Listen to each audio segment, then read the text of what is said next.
Headless survival. The science behind the chicken myth, the image of a chicken running wildly around a farmyard without its head, is a staple of folklore and urban legend.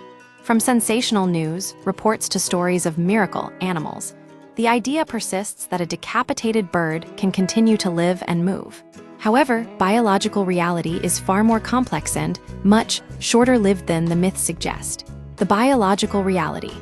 Reflexes vs. life. While it may look like a chicken is running around after decapitation, experts clarify that what observers are actually seeing are post-mortem reflexes. According to Dr. Marcy Logston, a veterinarian at Washington State University, the movements seen immediately after a bird is decapitated are typically intense muscle contractions in the wings and legs.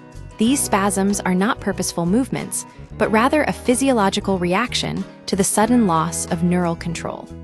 The brain normally sends signals telling the muscles to relax when they aren't needed.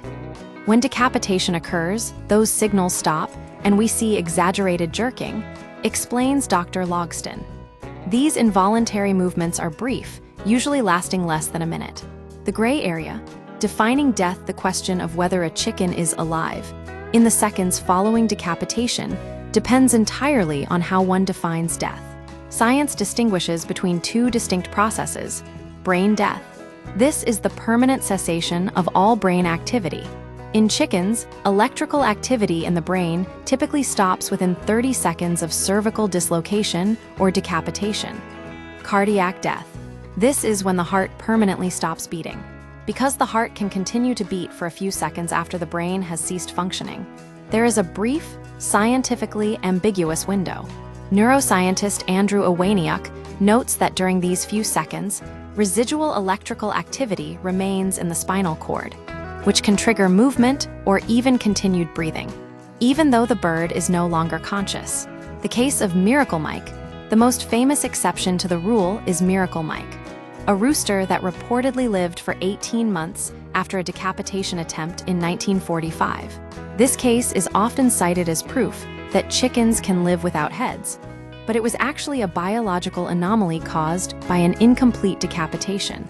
Rather than a clean cut through the neck, the farmer's attempt left Mike with several vital components intact. The brainstem, the part of the brain responsible for regulating heart rate and breathing. The cerebellum, the region that coordinates movement and balance. One ear and part of the brain, essential for basic sensory and neurological functions. Because Mike retained his brainstem, he was able to perform basic physiological functions. His caretakers had to manually clear his airway and feed him through his esophagus to prevent choking. He eventually died in 1947 due to an accidental airway obstruction.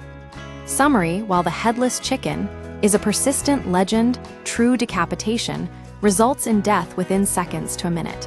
Extraordinary cases like Miracle Mike are not the result of surviving without a head, but rather surviving with a partially intact brainstem that maintains vital life functions.